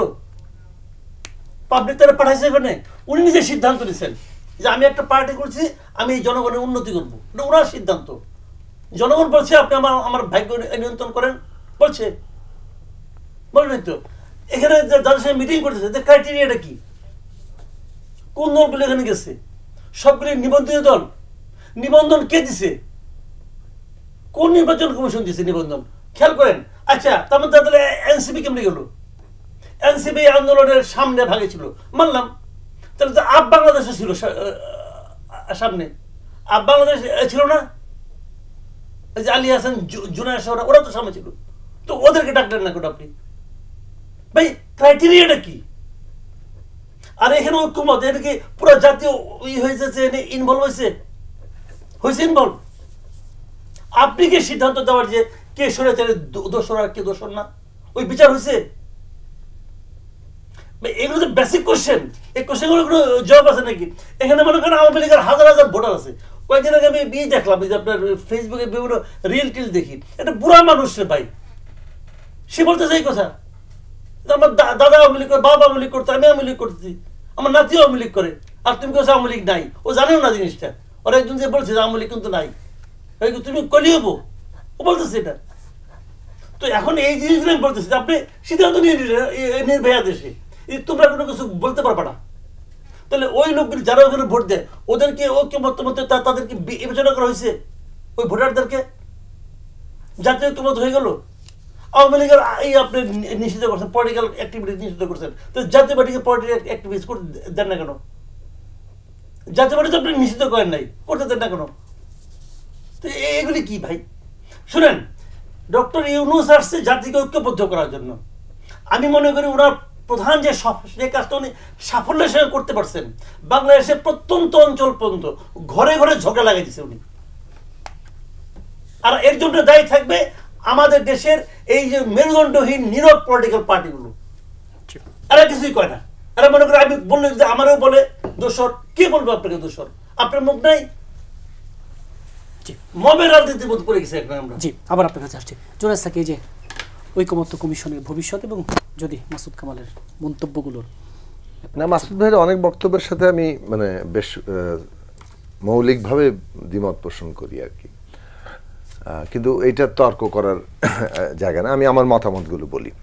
প্রথম বিষয় হচ্ছে যে যেটা বললাম, বিচার, সংস্কার এবং নির্বাচনের তিনটা গুরুত্বপূর্ণ ম্যান্ডেট এই সরকারের, ম্যান্ডেট কিংবা একটা দায়িত্ব এই সরকারের ক্ষেত্রে। আমরা দেখি যে বিচারের প্রক্রিয়া চলছে, কালকে রাতারাতি সবাইকে ধরতক্তা মারপের এক বিচার করে দেওয়ার কোনো সুযোগ নেই। বিচার তার সমস্ত আন্তর্জাতিক মান বজায় রেখে কোনো রকম দীর্ঘসূত্রিতা না করে যাতে এগোয়, সেটা মানুষ দেখতে চায় এবং বিচার যথাসম্ভব ত্বরান্বিত হচ্ছে সেইটা দেখলে মানুষ আমার ধারণা আশ্বস্ত হবে। এবং বিচারটা দরকার, কারণ ন্যায় বিচারের উপরেই, যেমন ৭১ সালেও আমরা বলেছিলাম, আমরা পরবর্তী যখন রাজনৈতিক বক্তব্য দিয়েছি কিংবা আমাদের পূর্ব প্রজন্ম যাদের ধারাবাহিকতা আমরা এটা দিয়েছি, যে ৭১ সালে যারা অন্যায় করেছে তাদের যেমন বিচার খুব দরকারি, কারণ একটা রাষ্ট্র তো একটা ন্যায় বিচারের উপর দাঁড়িয়ে থাকে। রাষ্ট্র গুরুত্বপূর্ণ, তার মানে ধারণার মধ্যে ন্যায় বিচার খুব গুরুত্বপূর্ণ। তো সেইটা এবং রাষ্ট্র টিকেই থাকে এটার উপরে, সে জাস্টিস দিতে পারবে, আদারওয়াইজ তার টিকে থাকার কিন্তু কোনো নৈতিক জায়গা তৈরি হয় না। তো সেই জায়গা থেকে আপনার ৭১ সালের পরেও ওইটা আমরা বলেছি যে ৭১ সালের হত্যাকাণ্ডে বিচার দিয়ে বাংলাদেশে শুরু হতে হবে। তেমনি এই যে ২৪-এ এসে যে গণহত্যা হয়েছে সেইটার বিচার দিয়ে বাংলাদেশে শুরু হতে হবে এবং সেটা মানুষ সিগনিফিকেন্টলি দেখতে চায়। সংস্কারের ক্ষেত্রে আমি অলরেডি বলেছি এবং গুরুত্বপূর্ণ সংস্কারের প্রশ্ন আছে, যা যা বললেই তো হবে না। আর্টিকেল 70 সেটা নিয়ে আমরা ৩১ দফাতে অনেক তর্ক করেছি এবং কতদূর পর্যন্ত তখন আসলে ঐকমত্য হয়েছিল, এখন আন্দোলনের পরে আবার কতদূর ঐকমত্য হলো, আমাদের বিস্তর গুণগত ফারাক আছে। কিন্তু এটা একটা বিরাট অ্যাডভান্সমেন্ট যে আমাদের এখানে তৈরি হয়েছে এবং বিএনপি সেই জায়গাতে যে ঐকমত্য হয়েছে যে হ্যাঁ দুটো পয়েন্ট, তারপরে আরও ডেভেলপমেন্ট হয়েছে যে এটা হবে জাতীয় সনদে, অ্যাপেন্ডিক্স হিসেবে থাকবে ডিসেন্টটা, যে জাতীয় নিরাপত্তা ব্র্যাকেটে যুদ্ধ পরিস্থিতি এবং সংবিধান সংশোধন, তাও ইস্তেহারে বর্ণিত সংবিধান সংশোধন প্রস্তাব, এই দুটো জিনিস নিয়ে তারা জনগণের কাছে যেতে পারবেন। যদি তারা ম্যান্ডেট পান তখন তারা এটা থেকে আনলিমিটেড না, কিন্তু এই দুটোই শুধু। সো অ্যাপেন্ডিক্সে যা থাকবে ডিসেন্ট হিসেবে সেগুলো নিয়ে দলগুলো জনগণের কাছে যেতে পারবে। আর যেগুলো ঐকমত্য হচ্ছে সেগুলো, এখন ধরেন অনেকগুলো প্রশ্ন আছে, রাষ্ট্রপতির নির্বাচন কিভাবে, রাষ্ট্রপতি প্রধানমন্ত্রীর ক্ষমতার ভারসাম্য, প্রধানমন্ত্রীর মেয়াদ কয়বার হবে, কিংবা এই দ্বিকক্ষবিষ্ট পার্লামেন্ট তার মধ্যে ক্ষমতার ভারসাম্য কি, দ্বিকক্ষবিষ্ট পার্লামেন্ট উচ্চকক্ষে একটা প্রপোর্শনেট কিংবা সংখ্যানুপাতিক প্রতিনিধিত্ব হবে কিনা, এই সমস্ত প্রশ্ন, নারীর প্রতিনিধিত্বের প্রশ্ন, সরাসরি নির্বাচনের প্রশ্ন, এগুলো নিয়ে আলোচনা চলছে। কিছু কিছু ঐকমত্য হয়েছে, আবার অনেকগুলো প্রশ্নে ঐকমত্য, প্রায়োগিক দিকগুলোতে এখনো ঐকমত্য হয় নাই আজকে পর্যন্ত। প্রত্যেকটাতে একটা ঐকমত্য, যেমন রাষ্ট্রপতির নির্বাচনের ক্ষেত্রে গোপন ব্যালটে হবে এবং ইলেকটোরাল কলেজ হবে, এটাতে ঐকমত্য হয়েছে। কিন্তু ইলেকটোরাল কলেজে আকার কি? শুধুমাত্র নিম্নকক্ষ উচ্চকক্ষ, নাকি নিম্নকক্ষ উচ্চকক্ষ প্লাস জেলার একজন প্রতিনিধি এবং সিটি কর্পোরেশন একজন প্রতিনিধি, নাকি সমস্ত জনপ্রতিনিধি মানে 70,000? এই ইলেকট্রাল কলেজের সাইজ নিয়ে কিন্তু কোনো ঐকমত্য এখনো হয়নি। আমি প্রতিটি বিষয়ে দেখাতে পারবো কতটুকু ঐকমত্য, যেহেতু আমি ওখানে প্রতিদিনই যাই, কতটুকু ঐকমত্য হচ্ছে, কতটুকু হয়নি। যে ঐকমত্যটা হচ্ছে এর চাইতে ইতিবাচক ঘটনা কি? এখন আপনি বলতে পারেন যে পলিটিক্যাল পার্টি সবাইকে এখানে উপস্থিত আছে কিনা। এইটা তো আসলে আপনি 72 সালে জামাত ইসলামীকে আশা করা যেমন দাঁড়িয়েছিল, ঠিক এখন আসলে প্র্যাকটিক্যালি যে আওয়ামী লীগের এই ইয়ার পরে এবং মিনিমাম যখন কোনো মানে তার নিজের মধ্যে কোনো রকম দল হিসেবে নিজের পুনর্গঠন নেই, যার মিনিমাম কোনো মানে অনুশোচনা তো নেই, পুরো ডিনায়াল, এবং তারা পারলে প্রত্যেককে ধরে ধরে মানে আসলে ফাঁসি দিবে। সুতরাং ওই জায়গাটা হয় কি যে আপনি যখন ক্রুড শক্তির রাজনীতি করবেন তখন ব্যাপারটা ক্রুড শক্তি। রাষ্ট্র মানে কিন্তু শক্তি প্রয়োগের ক্ষমতাটা কার হাতে থাকবে? রাষ্ট্রকে ভেঙে নিয়ে আসেন, এটা আলটিমেটলি এসেন্স হচ্ছে বল প্রয়োগের ক্ষমতাটা কার হাতে থাকবে। সুতরাং ওই যদি ওই আলোচনায় যান তাহলে বল প্রয়োগের ক্ষমতার প্রশ্নে এই মুহূর্তে আওয়ামী লীগের হাতে বল প্রয়োগের ক্ষমতা নাই। সুতরাং জনগণের ইচ্ছাই বলে হয়েছে, সেটা কেবলমাত্র একজন হঠাৎ করে আকাশ থেকে নেমে এসে সবকিছু দখল করে ফেলেছে এবং তারপর আওয়ামী লীগকে নাই করে দিয়েছে তা না। জনগণের সম্মতির ভিত্তিতে আওয়ামী লীগের এই পরিণতি দাঁড়িয়েছে। হ্যাঁ, আওয়ামী লীগের মধ্যে আসতে পারতো যদি তার সেই অ্যাটিটিউডের জায়গা থাকতো, যদি সে নিজেকে মানে অনুশোচনায় এসে জনগণের কাছে ক্ষমা চেয়ে নিজের পরিবর্তনের ইঙ্গিত দিত। সেইখানে তো কোনো বাস্তবতা নাই, সেটা যখন সে দেবে তখন ভাববে। এই মুহূর্তে তার কাজ হচ্ছে অভ্যুত্থানকে বানচাল করা। সেক্ষেত্রে তার কার্যক্রমের উপর একটা নিষেধাজ্ঞা এসছে ফ্রম পয়েন্ট অফ ভিউ যে আপনি একটা ডিস্টেবিলাইজ করার চেষ্টা করছেন এবং সেইটা বিদেশে থেকে বিদেশের সহায়তা নিয়ে। ফলে দিস ইজ ভেরি খুবই স্পষ্ট একটা, এখানে লুকোছাপার কিছু নাই। যে প্রশ্নটা আছে, আওয়ামী লীগ ব্যান করা হয়নি, আওয়ামী লীগ আসলেই কার্যক্রমের উপরে সাময়িক নিষেধাজ্ঞা এসছে এবং সেটা তার আওয়ামী লীগের দায় কতটুকু গণহত্যায় সেটা বিচারের বিষয় হওয়া দরকার। পয়েন্ট যেটা হচ্ছে যে আমরা ঐকমত্য হতে পারবো কিনা, আমাদের বিবেচনায় এই যে ঐকমত্যের জায়গা তৈরি করা এবং বাংলাদেশের রাষ্ট্রের একটা নতুন যাত্রা, মানে 72 সালের রাষ্ট্র গঠন যেটা অ্যাবসলিউটলি ক্ষমতা একজন ব্যক্তির হাতে কেন্দ্রীভূত করেছিল, সেইটার বদল 90 সালে আমরা এসে করতে পারিনি। আমরা আজকে এই আমাদের তরুণরা আরও প্রসারিত করেছে চিন্তাকে এবং সব মিলে আমরা সকলে মিলে রাজনৈতিক সংগ্রামের মধ্যে আগে এটা উঠেছে এসছে, নতুন বন্দোবস্ত, নতুন এই সংস্কার করতে হবে, রাষ্ট্র ব্যবস্থা গণতান্ত্রিক করতে হবে। সেটা তরুণরাও এই একই স্লোগান তুলে নিয়েছেন, হয়তো তাদের প্রত্যাশাকে আরও বাড়ানোর জায়গায় গিয়েছেন। সেই জায়গাটা যে শুরু হচ্ছে এইটা মোটেই এটাকে অন্য কোনো কিছুর সাথে তুলনা করা যায় না। বাংলাদেশের কোনো রাজনৈতিক সংগ্রামের সাথে এই যে এখন যা হচ্ছে রাষ্ট্রের পুনর্গঠন, এর কোনো তুলনাই হতে পারে না। 90 সালে আমিও কর্মী ছিলাম, 90 সাল এর ধারে কাছে পর্যন্ত যেতে পারেনি চিন্তার দিক থেকে, কর্মসূচি এবং লক্ষ্যগত দিক থেকে। 90 সালে 3 দলের জোটের কথা বলা হয়, বাংলাদেশের এই স্বৈরাচারী ফ্যাসিস্ট ক্ষমতা কাঠামোর একটি বিষয়ে পরিবর্তনের কথা বলা হয়, সেফ বিচার বিভাগের স্বাধীনতা দিতে হবে, যেটা সংবিধানে বলা ছিল, কিন্তু কেমনে স্বাধীনতা হবে তার কোনো রূপরেখা ছিল না। আর রেডিও টেলিভিশনের স্বায়ত্তশাসন, বাকি সব ছিল এক ধরনের নসিহত মার্কা কথাবার্তা, এই করবো না আমরা, ওই করবো না আমরা, এগুলো দিয়ে কোনো রাষ্ট্র কাঠামো হয় না। কোনো দল কি করবে না করবে এটা তার শেষ পর্যন্ত ইয়ার বিষয়। রাষ্ট্র তার আইনগত কাঠামো দিয়ে কাউকে কোথাও থেকে মানে বিরত করতে পারে কিনা সেটা হচ্ছে মুখ্য প্রশ্ন। বাংলাদেশে ওই জায়গাতে আমরা যাওয়ার মতো জায়গায় যাচ্ছি। হ্যাঁ, এটাও যথেষ্ট নয়, এই অনুযায়ী এটাকেও ব্যবহার করে কেউ স্বৈরাচার হতে পারে, ফ্যাসিস্ট হতে পারে, কিন্তু এখানে যে জায়গাটা আছে সেই ফ্যাসিস্ট হওয়ার প্রতিরোধের জায়গাটা তখন জনগণের অংশগ্রহণের অনেক সুযোগ আছে, সেই সুযোগের জায়গাগুলো দিয়েই এগোতে হবে। ফুল প্রুফ সিস্টেম বলে কোনো কিছু নাই। ফলে আমরা যে জায়গায় যাচ্ছি সেটা একদিকে যেমন কাঠামোগত বিন্যাস, নতুন বিন্যাস, অন্যদিকে তার পেছনে জনগণের শক্তি, এই দুই মিলেই কিন্তু এটাকে সুরক্ষা নিতে হবে। তৃতীয়ত, যে কেউ স্বৈরাচারী হলে তার পরিণতি কি হয়, আওয়ামী লীগের পরিণতি দেখে প্রত্যেকেই তার নিজের ভবিষ্যৎটাকেও দেখতে পাবে। সুতরাং বাংলাদেশের কমপ্লিটলি একটা নতুন যাত্রা শুরু হচ্ছে। এই যাত্রায় প্রফেসর ইউনূস সরকারের, তার উপদেষ্টাদের সবার পারফরমেন্স নিয়ে আমরা মোটেই যে খুশি হব তা না। অনেক জায়গায় তাদের আচার আচরণ, তাদের অগ্রাধিকার, তাদের যে পারফরমেন্স, সব কিছু নিয়ে অনেক প্রশ্ন তোলার সুযোগ আছে। মানে বাংলাদেশের মানুষের দৈনন্দিন জীবনযাপনের সংকট, অর্থনৈতিক পরিস্থিতি, মানুষের নিরাপত্তার প্রশ্ন বিশেষভাবে সবচেয়ে বড় এই সরকার দায়ী হবে যে তারা মব আক্রমণকে ঠেকাতে পারে নাই, উল্টো অনেক ক্ষেত্রে মনে হয়েছে যে মব আক্রমণের প্রতি তারা বোধহয় খুব এক ধরনের কি বলা যায় যে প্রচ্ছন্ন কোনো কোনো ক্ষেত্রে সমর্থন আছে, অথবা তারা একটা সিলেক্টিভ মবকে কিংবা এক ধরনের সমাবেশকে তারা অ্যালাউ করে, আরেক ধরনের সমাবেশকে তারা একেবারেই এই সমস্ত পক্ষপাত সিলেক্টিভ এরকম অনেকগুলো প্রসঙ্গ তোলা যায়। এমনকি তাদের রাজনৈতিক পক্ষপাত নিয়ে আপনি প্রশ্ন তুলতে পারেন। এই সমস্ত পক্ষপাতের জায়গাগুলো যেটা অন্তর্বর্তী সরকারের কাছে কাম্য ছিল না, সেটা তাদের মধ্যে আসছে। এই সমালোচনাগুলো আমাদের করতে হবে, কিন্তু এই সরকার আমাদের প্রতিপক্ষ নয়। এই সরকারের অধীনে একটা সুষ্ঠু নির্বাচন আদায় করে একটা গণতান্ত্রিক উত্তরণ সম্পন্ন করা, এটা যেমন সরকারের দায়িত্ব, বাকিদেরও কম দায়িত্ব বলে আমরা মনে করি না। আমরা মনে করি প্রত্যেকের অংশগ্রহণের মধ্যে দিয়ে এই কাজটা শেষ করতে হবে। এর মধ্যে কোনো বাধার জায়গা নাই, এর মধ্যে বাধা মানে আমাদের সবার মৃত্যু। এই অর্থে যে আমরা এগোতে পারবো না, মৃত্যু বা শারীরিক অর্থে বলি। এই জায়গাটি নিয়ে একটু বিস্তারিত আলোচনা করতে চাই যে ইশরাক হোসেনকে মেয়র দায়িত্ব দেওয়ার দাবিতে 14 মে থেকে যে আন্দোলন চলছে, সেই আন্দোলনের ধারাবাহিক তো আছেই কর্মসূচি। আজকে আমরা দেখলাম স্থানীয় সরকার উপদেষ্টা আসিফ মাহমুদ বলছেন যে একেবারে টপ লেভেলে এই বিষয়ে কনসার্ন এবং উচ্চ পর্যায়ে আলোচনা করে দ্রুত সমাধানের আশা। 14 মে থেকে চলছে, আরো আগেই তো এটা সমাধান হতে পারতো নাকি? নিশ্চিতভাবেই পারতো।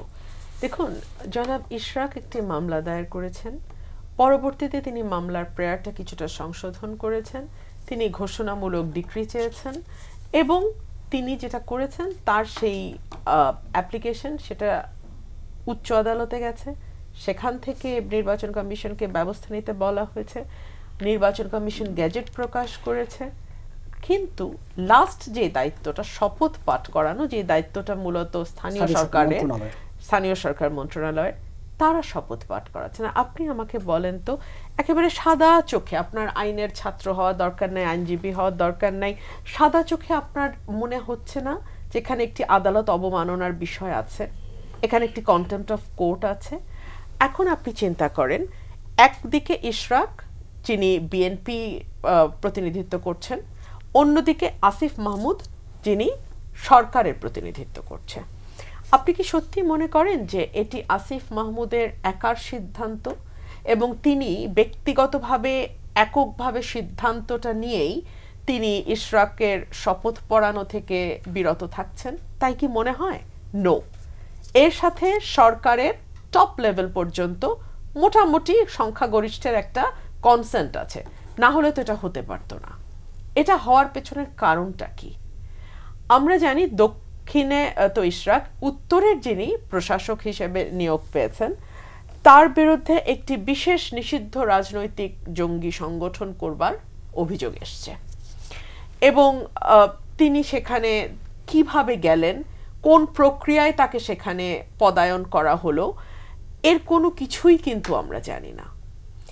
আমরা যেটা বুঝতে পারছি যে আদালতের আদেশ অগ্রাহ্য করে ইশরাককে যে শপথ পড়ানো হচ্ছে না, তার পেছনের কারণটা একেবারে সাদা চোখে দেখলে যেটা মনে হয়, গুহ্য কারণ তো আমি আপনি কেউ জানি না, সাদা চোখে অ্যাপারেন্টলি যেটা মনে হয়, তারা তাদের পছন্দের কাউকে সেখানে নিয়োগ দিতে চাইছে। এবং আজকে তো দেখলাম যে আসিফ মাহমুদ এটাও বলেছে যে ওনার তো সময় পেরিয়ে গেছে, শেষ হয়ে গেছে, সো এটা নিয়ে তো এখন আর কথা বলার কিছু ব্যাপার নাই। হ্যাঁ, আইনের চোখে এটাকে ইনফ্র্যাকচুয়াস বলা হয়, যে ম্যাটারটা এখন ইনফ্র্যাকচুয়াস হয়ে গেছে, যা হওয়ার তো হয়ে, টাইমই শেষ হয়ে গেছে। টাইমটা শেষ হলো কেন? টাইমটা শেষ করলো কারা? কেন তাকে শপথটা পড়ানো হলো না? কারণ কি তারা তাদের পছন্দের কাউকে সেখানে নিয়োগ দিতে চাইছিলেন? তাতে কি তাদের 300, 400, 500 কোটি টাকার কাজ পাওয়া, কাজের নামে টাকা পকেটস্থ করাটা সহজ হতো? এই প্রশ্নগুলো মানুষের মধ্যে আসে এ কারণেই যে গত 10 মাসে উপদেষ্টাদের, পিএসদের যেই অগ্রগতি, উন্নতি আমরা দেখেছি এবং তার অ্যাকশন হিসেবে, তার বিরুদ্ধে ব্যবস্থা নেওয়া হিসেবে যেভাবে তাদেরকে শক্ত করে বকে দেওয়ার কথা আমরা শুনেছি, তাতে তো আমরা আসলে খুব আশ্বস্ত হতে পারি না যে ঢাকা দক্ষিণ সিটি কর্পোরেশনে হাজার হাজার কোটি টাকার কাজ যেখানে হয়, অ্যাটলিস্ট শত শত কোটি টাকার কাজ, সেটা আসলে কিভাবে, কার মাধ্যমে কতটুকু ভাগ বাটোয়ারা হবে, সেটা নিয়ে কি আসলে একটা সমস্যা তৈরি হচ্ছে? যেখানে যদি বিএনপি থেকে ইশরাক মেয়র হিসেবে বসে, তাহলে সেই ভাগ বাটোয়ারা, সেই কাজ পাওয়া, টেন্ডার, এখানে কোনো একটা সমস্যা তৈরি হতে পারে। আরও একটা কথা বাজারে চালু আছে, আসিফ মাহমুদ যিনি স্থানীয় সরকার বিষয়ক উপদেষ্টা, তিনি ঢাকার কোন একটা আসন থেকে নির্বাচন করতে চান। সম্ভবত তিনি ঢাকা সিটি কর্পোরেশনে অন্য কোনো রাজনৈতিক দলের নেতা বা কর্মীকে মেয়র হিসেবে রাখতে চান না। তিনি চান তার পছন্দের প্রশাসক সেখানে থাকবে, তার নির্বাচনটা আরেকটু স্মুথ হবে। এই কথাগুলো কিন্তু সরকারকে ম্যালাইন করার মতন, এই কথাগুলো কিন্তু সরকারের ইমেজটাকে খুব উজ্জ্বল করে না। আমি জানি না সরকারে যারা আছেন এই মুহূর্তে 22 জন 23 জন উপদেষ্টা, ওনারা কি বিষয়টি বোঝেন না, নাকি ওনারা ঠিক কেয়ার করেন না? বিকজ ওনারা তো আর নির্বাচন করবেন না, ওনাদেরকে তো 5 বছর পর পর মানুষের কাছে যেতে হবে না, বিরোধী দলে বসে আপনার মতন মানুষের প্রশ্নের বানের মধ্যে পড়তে হবে না। সো তারা মনে করে যতদিন আছি ভালো থাকি, আগামীর দিনগুলোও যাতে ভালো যায় সেই ব্যবস্থা যতটুকু করা সম্ভব করি। আমার দুঃখ লাগে যে আমরা ডক্টর মোহাম্মদ ইউনূসের নেতৃত্বের একটি সরকারের ব্যাপারে এইভাবে আমরা কথা বলতে বাধ্য হচ্ছি। কারণ আপনি দেখুন, শুধু তো মেয়র ইশরাকের বিষয়টি নয়, বিভিন্ন সময়ে আমরা দেখেছি যে সরকার খুবই ক্ষুদ্র একটি গোষ্ঠীকে বারবার ওন করার চেষ্টা করেছে। সেই যেদিন প্রধান উপদেষ্টা বললেন যে আমি ছাত্ররা আমাকে এই জায়গায় বসিয়েছে, তারা আমাকে অ্যাপয়েন্ট করেছে, এই যে লিমিট করে ফেলা, ওনাকে কিন্তু কেবলমাত্র 5 জন 10 জন 20 জন ছাত্র ওনাকে চুজ করেন নাই, পুরো বাংলাদেশের মানুষ, আওয়ামী লীগের মানুষ বাদ দিলে, আওয়ামী লীগের নেতাকর্মী বাদ দিলে পুরো গোটা বাংলাদেশের মানুষ কিন্তু ওনাকে শ্রদ্ধার সঙ্গে সেই জায়গাটাতে নিয়ে গিয়েছিল। কিন্তু উনি বললেন যে গুটি কয়েক মানুষ। আবার আরেকটি দলের মানে এনসিপি, আমি আরেকটি দল বলার কিছু নেই, এনসিপির সাথে কথা বলার সময় তিনি যখন বিদেশি গণমাধ্যমে এনসিপি সম্পর্কে বলছেন, তিনি বলছেন আমি স্টুডেন্টদেরকে বলেছি দল করার জন্য, কারণ তারা যদি দল না করে তাহলে তো আসলে এই জুলাই অভ্যুত্থানের স্পিরিটটাই নষ্ট হয়ে যাবে। সো এই কথাগুলোর মধ্যে দিয়ে বারবার বারবার বারবার তিনি বলেছেন, বার্তা দিয়েছেন এবং কখনো স্পষ্ট কখনো অস্পষ্টভাবে বুঝিয়ে দিয়েছেন যে তিনি একটা লিমিটেড অংশের মানুষ বা একটা লিমিটেড গোষ্ঠীর মানুষকেই তিনি রিপ্রেজেন্ট করতে স্বচ্ছন্দ বোধ করেন। খুব সম্ভবত সেই কারণেই সেই গোষ্ঠীর বাইরের কাউকে মেয়র হিসেবে আনাটা সরকারের জন্য খুব বেশি কমফোর্টেবল মনে হয় নাই। রাজিকুজ্জামান রতন, ইশরাক হোসেনকে মেয়র পদে বসানোর দাবিতে আন্দোলন এবং যেই জায়গাটা সংকটটা নিরসন হচ্ছে না, যদিও উপদেষ্টা বলছেন দ্রুতই সমাধান হবে। না, সংকটটা নিরসন হচ্ছে না, এটা কি মানে নিরসন করার উদ্যোগ নেওয়া হয়েছে নাকি নিরসন করা যেন না হয় সংকটটাকে জিয়ে রাখা হয়েছে? ফলে সংকটটা কিন্তু জিয়ে রাখা হয়েছে। এবং এখন যেটা বলা হলো ইশরাক বনাম আসিফ, আচ্ছা আসিফ তো শুধু আসিফ নয়, তার সঙ্গে রাষ্ট্র আছে, মানে রাষ্ট্র মানে সরকার বলবো, রাষ্ট্র না বলে সরকার বলাই ভালো, সরকার আছে। আজকে যখন বললেন যে আর তো চুপ করে থাকার উপায় নেই, তার মানে তাকে এখন সরব হতে হবে। তো এতদিন কি সরব ছিলেন না? আচ্ছা, এবং তাতে করে কি হলো, এমন একটা পরিস্থিতি তৈরি হলো এখন দুই পক্ষেরই কিন্তু কারো আর পিছনে আসার উপায় নেই। শেষ মুহূর্তে এইরকম একটা লেজে গোবরে পরিবেশ তৈরি করে তারপরে বললেন যে আমি আশা করছি উচ্চ পর্যায়ে সমাধান হবে। উচ্চ পর্যায়টা কোথায়? উচ্চ পর্যায়ে কি লন্ডনে, নাকি ওই ধরনের একটা সমাধান আবার প্রত্যাশা করছেন যে আবার এটার জন্য লন্ডন যেতে হবে লটবহর নিয়ে? তো এইরকম বিষয়গুলো আসলে আমার মনে হয় যে কখনো কখনো যে সমস্যাটা সমাধান করা সম্ভব সেই সমস্যাটাকে জিয়ে রাখার একটা ব্যবস্থা আছে। এর পিছনে কি কি কারণ আছে রবিন আপা কিছু বলেছেন, এরকম কথা অনেক কথা বাজার আছে, সেগুলো আমরা সমর্থন করতে পারি না, কিন্তু এগুলো শুনতে পারি আর কি, শুনি, কিছু কানে যায়, কিছু কখনো কখনো কিছু সন্দেহ তৈরি হয়, কিন্তু আমরা তো ঠিক বলতে পারছি না, কারণ বাস্তবে তার যতক্ষণ পর্যন্ত চোখের সামনে দৃষ্টান্তটা তৈরি না হচ্ছে ততক্ষণ পর্যন্ত এগুলো অনুমান। হ্যাঁ, অন্য একটা বিষয় যদি বলি যে আমরা এখন ধরুন কত ধরনের কথা আছে। একসময় আমরা বলতাম যে পিয়নরা দুর্নীতি করেছে, আমরা পিয়ন টু প্রাইম মিনিস্টার, আমরা দুর্নীতির একটা চক্র দেখেছিলাম। তারপরে আসলো কি পিএসরা, তো পিয়ন থেকে একটু উন্নতি হয়ে পিএস হলো, পরে না শুধু পিএস হলে তো হয় না, এখন থেকে এপিএসরাও আবার নানান ধরনের কাজে যুক্ত। এখন তো এপিএস পিএসরাই হচ্ছে মানে সব কিছুর একটা মানে হোতা হয়ে দাঁড়িয়েছে।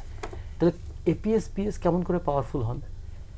তার উপরে যিনি থাকেন তার আশীর্বাদ না থাকলে, এবং তিনি কখনো কখনো বিরক্ত হলে একটু বকা দিয়ে দেন, এটা আমরা দেখেছি, একটা বকা সংস্কৃতি দেশে তৈরি হয়েছে, বকার কিন্তু ক্ষমতা আছে।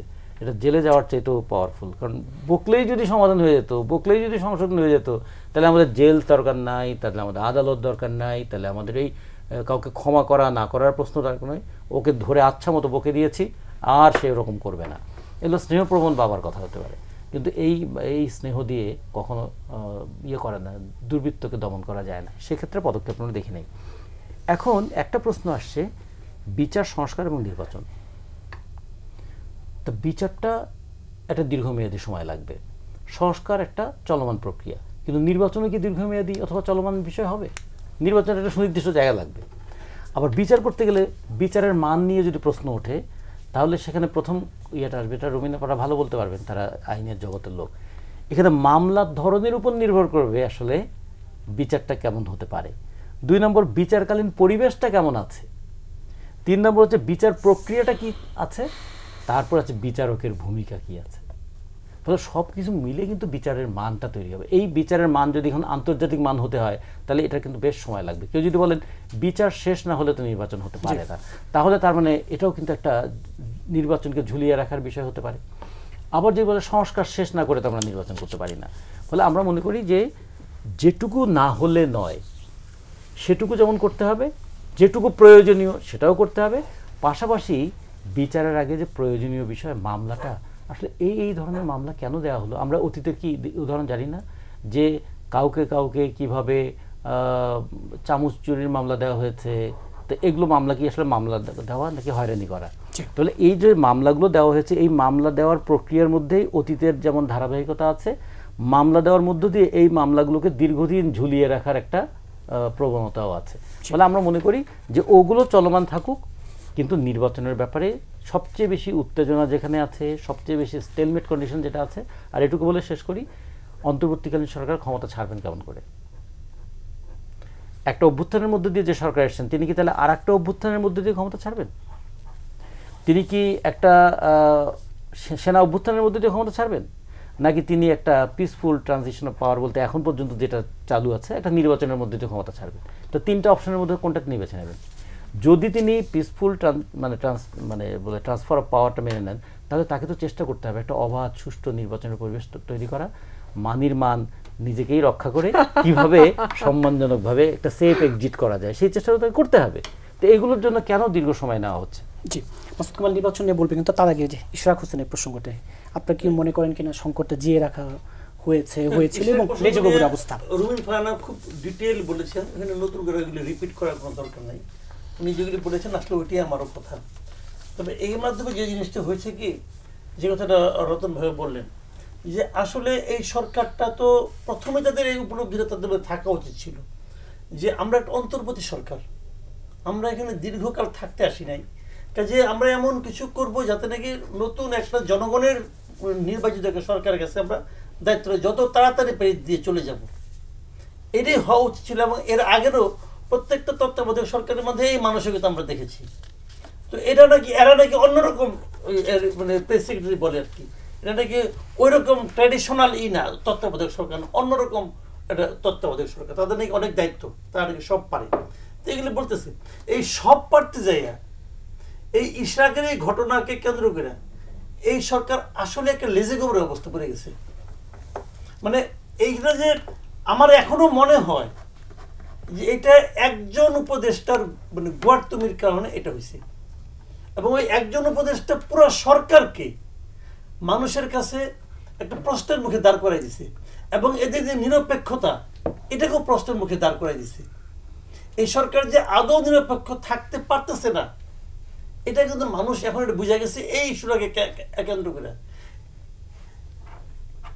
আপিল বিভাগ কি বলছে, যেই দিন নাকি ইলেকশন কমিশন মানে গ্যাজেট প্রকাশ করলো, আলোচনা শেষ। এইটা নিয়ে এত তেনা পেঁচানোর দরকারটা কি ছিল?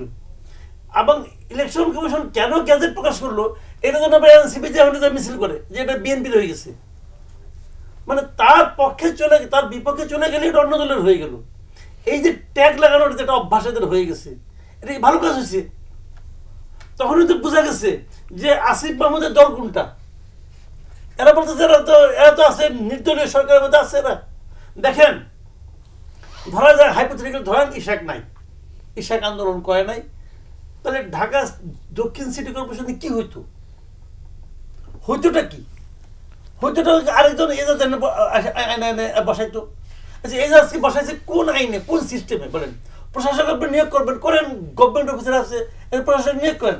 এজাজ সাহেব কোন গভর্নমেন্ট অফিসার? আচ্ছা, উনি কি সিটি কর্পোরেশন পরিচালনার জন্য একজন আন্তর্জাতিক খ্যাতিসম্পন্ন করতো এনজিও? আরেক উপদেষ্টা ফুফাতো ভাই, তাতে এই মধ্যে যোগ্যতা তো উপদেষ্টার ভাই হওয়ার কারণে সে হয়ে গেল তার জন্য আবার এই আসিফ মাহমুদ সাহেব নিজে চিঠি লিখছে, আমার জানা মতে এজাজ সাহেব একজন যোগ্য লোক। ভাই তুমি জানলা কবে? আপনি জানলেন কবে? দিনে দিনে বয়স আপনার কয়েকদিনের মধ্যে আপনি এত জানে ফেলেছেন। এজাজ সাহেব বিখ্যাত একজন লোক, যোগ্য লোক। আপনি লেখলেন চিঠি, ওই চিঠি প্রেক্ষিতে দিলেন। এখানে কি হতো? আপনি আরেকজনের ব্যাপারে জানতেন, জেনে নিয়ে এনে পাঠাতেন যে আরে বানাবো এনে প্রশাসক। আপনি ইচ্ছা মতো দেশ চলবে? কে আপনি ভাই? আপনি ইচ্ছা মতো দেশ চলবে? এটা তো এই শেখ হাসিনা এই হিসাব আরম্ভ হয়ে গেছে। তার মনে হয়েছে যোগ্য, অতএব সে যোগ্য। আপনি মনে হওয়ার ভিত্তিটা কি ভাই? আপনাকে একটা দায়িত্ব দেওয়া হয়েছে, আপনি দায়িত্ব পালন করেন। আপনি ইচ্ছা পূরণের জন্য বসানো হয় নাই। কে আপনি ভাই? বুঝান না আপনি, আপনি কে? তো এই দেশটা এইভাবে চলতে পারে না। এরা যা করতেছে, এই আচরণের কোনো একটা ব্যাখ্যা দেখ না ভাই, তার আচরণের ব্যাখ্যা দেখ। এজাজ সাহেবকে নিয়োগের ব্যাপারে সে একটা ব্যাখ্যা দেখ খালি, কিভাবে সেই তাকে নিয়োগ করলো বুঝতাম। একটা সরকারের এডিশনাল সেক্রেটারি অথবা সেক্রেটারিকে প্রশাসক নিয়োগ করছে, বুঝতাম একটা নিয়মের মধ্যে আছে। তো উনি তো নিয়ম ভাঙার জন্য আসছেন, তো এইটাও একই কাজ করছে। ঠিক করেনি কাজটা, এটা কাজটা করে সরকার একদিন এই একটা লোকের জন্য পুরো সরকারকে প্রশ্নের মুখে চলে আসছে। এই ইস্যুতে ছোট্ট করে ইশরাক হোসেনের না, প্রথম বিষয় হচ্ছে অনেক আলোচনা হয়েছে। আমি যে জায়গাটায় যেতে চাই, যে ধরুন আপনি যদি বলেন যে বিগত সরকারের অধীনে সব নির্বাচন যেহেতু অবৈধ কারণে, সুতরাং ওগুলোর কোনোটাই আর অ্যাকাউন্টেবল হবে না, আদালতকে ওইভাবে রায় দিলেও হবে না, তাহলে তো প্রথমটাতে আটকানো উচিত ছিল। চট্টগ্রামে মেয়র আমাদের ডক্টর সাদত ভাই, উনি যখন হয়েছেন, সেইটা যখন আপনি দিয়েছেন, তখন আপনি আসলে মানে পরেরটা আর ইয়া করতে পারেন না। এটা সাধারণত একটা, আপনি যখন একটা দৃষ্টান্ত স্থাপন করেন তখন ওইটাই ধারাবাহিকতা রাখতে হয়। এখন এখানে যে জিনিসটা হয়েছিল যে এটার সময় অত্যন্ত কম ছিল, মানে সম্ভবত উনি যদি সময় মতো শপথও নিতেন তাহলেও 15-20 দিন কি 1 মাসে বেশি পেতেন না। তো তাহলে যেটা এমনি আমার সাথেও কথা হয়েছিল, যতটুকু জানা ছিল যে ঠিক আছে, এটা একটা প্রসিডিউরাল ব্যাপার, যে নির্বাচনটা যেহেতু ঠিক হয় নাই এবং এটা যে একটা কারচুপির নির্বাচন হয়েছে কিংবা সেইটা আনুষ্ঠানিকভাবে আদালতের মধ্য দিয়ে প্রমাণিত হলো, সেইটার ভিত্তিতেই তার আগ্রহের জায়গা ছিল। মানে মেয়র হিসেবে দায়িত্ব পালন করার ব্যাপারটা খুব আগ্রহের বিষয়ের জায়গা ছিল না, কিন্তু জিনিসটাকে একটা কি বলা যায় যে মুখোমুখি জায়গায় নিয়ে হলো, জেদের জায়গায় নিয়ে চলে যাওয়া হলো। এখন যারা ক্ষমতায় বসে আছেন, দায়িত্ব মানে আমি ক্ষমতা বলতে তারা দায়িত্বে বসে আছেন, তারা তো জেদি করার জায়গায় যেতে পারেন না। আপনি তো জেদের বশবর্তী হতে পারেন না, আর যতই আপনার সেই পরিস্থিতি তৈরি হোক না কেন, আপনাকে মানে আপনার ঠান্ডা মাথায় একটা রাষ্ট্রের ভূমিকার জায়গা থেকে একটা জিনিসকে দেখতে হবে। সেক্ষেত্রে এই জায়গাটা যে নিয়ে যাওয়া হলো, এইটা এক ধরনের এমন একটা রাজনৈতিক কাজ করা হয়েছে, মানে এই ধরনের অন্তর্বর্তী সরকারের দায়িত্ব থেকে, যেটা আসলে প্রমাণ করে যে একটা বায়াস তো কাজ করছে। তো ওই অন্যদিক থেকে আমি এটাও বলবো যে আমার মনে হয় যে ইশরাক হোসেন, তার একটা জনপ্রিয়তা আছে, তিনি সেই নির্বাচনেই এক ধরনের তার সম্পর্কে আওয়াজ উঠেছিল মানুষের সমর্থনের জায়গায়। তো সেইটা তো, এবং উনিও নিজের সমর্থন ক্রমাগত দেখেই যাচ্ছেন, তাকেও ভাবা দরকার যে এই ইস্যু আসলে এইভাবে জিয়ে রাখার কোনো প্রয়োজন আছে কিনা। অন্তর্বর্তী সরকারের তো যখন একটা জেদ দেখান, সেই জেদটা দেখিয়ে তারা তাদের একটা পলিটিক্যাল, আমি বলবো যে সম্পূর্ণ রাজনৈতিক একটা পক্ষপাত দেখাচ্ছেন, এবং এটা একটা বড় ধরনের ভুল করে ফেলেছেন। এখন ইশরাকের যেহেতু রাজনৈতিক ব্যক্তি হিসেবে তার যেহেতু মানে ভবিষ্যৎ তাকে চিন্তা করতে হবে, সেখানে তারও একটা ভাবা উচিত যে রাজনৈতিকভাবে এখানে কোন ভূমিকাটা নিলে সেটা যেন প্রত্যাশিত হবে। এটার একটা মীমাংসার দিকে যাওয়া দরকার, সেই দিক থেকে আমি এই কথাটা বলছি। কিন্তু এই যে পক্ষপাত, এই পক্ষপাতগুলো নিয়ে আলোচনা করা দরকার। মানে অন্তর্বর্তী সরকার যে আচরণ করতে পারে না সেটা নিয়ে আমাদের ভারী সোচ্চার হওয়া উচিত এবং যেটা ভুল সেটা ভুল হিসাবেই বলা দরকার এবং এইটার ব্যাপারে কোনো ব্যর্থ রাখা দরকার নেই। আমি অনেককে দেখি, আমাদের সোশ্যাল মিডিয়া আজকাল অনেকের বক্তব্যটুকু দেখি, ঠিক পুরনো কায়দায় রাজনৈতিক বিরোধ করলে, মানে আমি ঠিক কোষে গালি দিয়ে দিলাম বিএনপিকে, কোষে একটু এনসিপিকে গালি দিয়ে দিলাম, কোষে একটু জামাতকে এখন গালি দিলাম, অথবা বামপন্থীদের গালি দিয়ে দিলাম, কিংবা আমরা যারা জনগণের পক্ষে গণমানুষের দল বলি আমাদেরকে একটু গালি দিয়ে দিলাম। আমাদের অবশ্য আজকাল কেউ গালি টালি দেয় না, আমরা কেন এত রিজনেবল কথা বলি, এটাই একটা সমস্যার জায়গা যে আমরা নিজেরা কোনো ঠিক নিজেদের কোনো পজিশন প্রকাশ করতে পারছি না। ঘুষি না মারলে পজিশন হয় না ভাই। আমরা যখন বারবার যুক্তির কথা বলি তখন সেইটাকে আর ঠিক পজিশন মনে হয় না, পজিশন মনে হয় যে কাউকে গালি দিলাম কিনা।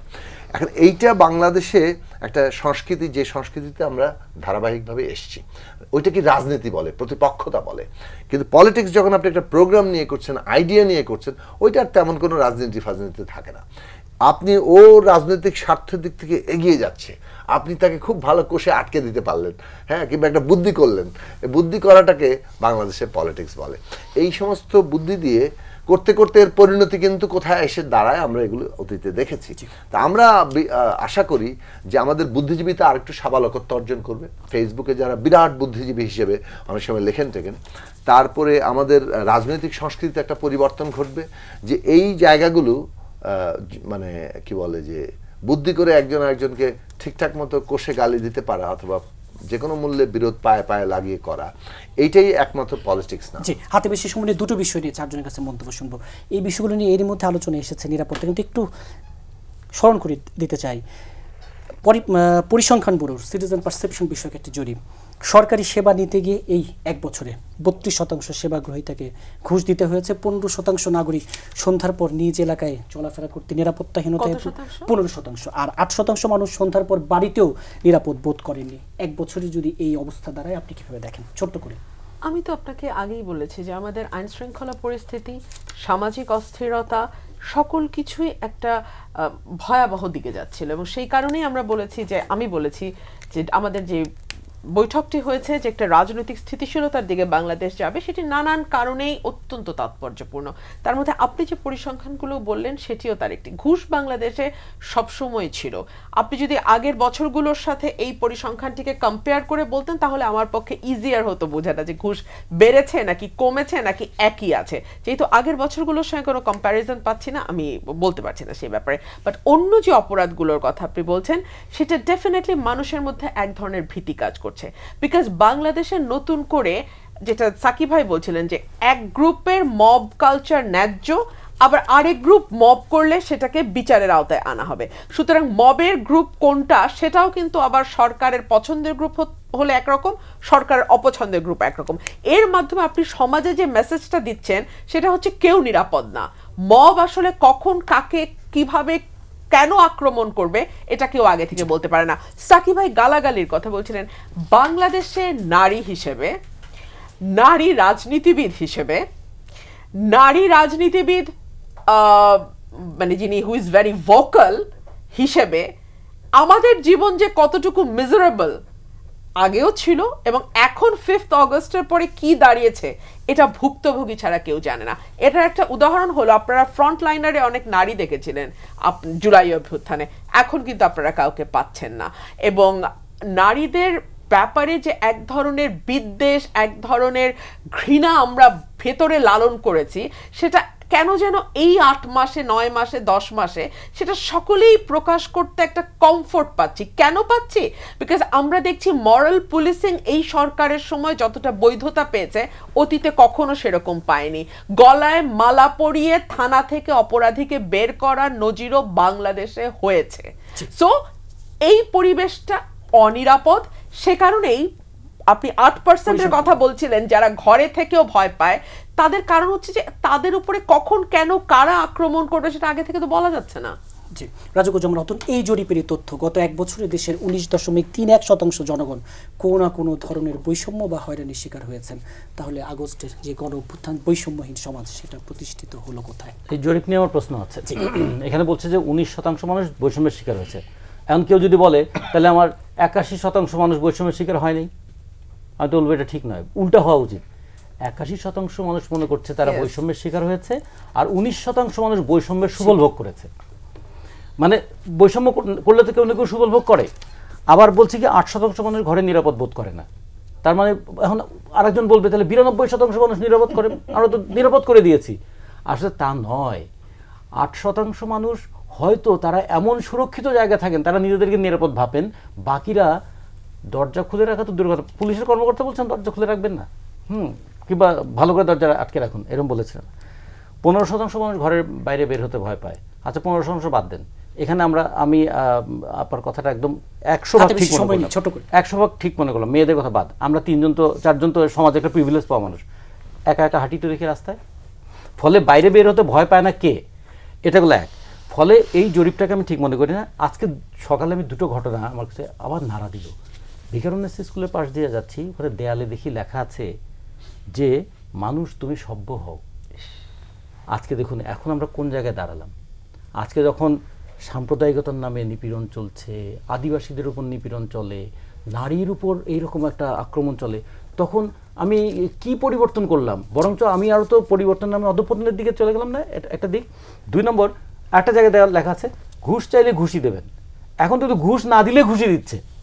ফলে আমরা মনে করি যে বিপুল আকাঙ্ক্ষা নিয়ে অভ্যুত্থানটা সংগঠিত হয়েছিল, অভ্যুত্থানের পর যাদের উপর বিশ্বাস স্থাপন করা হয়েছিল সেই মানুষগুলো বিশ্বাসের মর্যাদা রাখেননি, বরঞ্চ অভ্যুত্থানের মধ্য দিয়ে যে আকুতিটা তৈরি হয়েছিল সেই আকুতিটা একটা সুষ্ঠু অবাধ গ্রহণযোগ্য নির্বাচনের মধ্য দিয়ে পরবর্তী ধারাবাহিকতা রক্ষা করতে পারত, সেটাকে অনেক ক্ষেত্রে ব্যাহত করা হয়েছে। মাসুদ কামাল, যে পরিসংখ্যান ব্যুরো সিটিজেন পারসেপশন বিষয়কে যে জরিপ নিয়ে যে আলোচনা করলাম, রতন ভাই যেটা বলেন, আমি আসলে এই পরিসংখ্যানের উপর আস্থাবান নই। আমার কাছে মনে হয় কারোর উপর পরিসংখ্যান চালাইছে আমি জানি না, বাট বাস্তবতা তা নয়। আসলে মানে বৈষম্যের শিকার খুব বেশি হচ্ছে এখন, বৈষম্যের নামে বৈষম্যের শিকার হচ্ছে।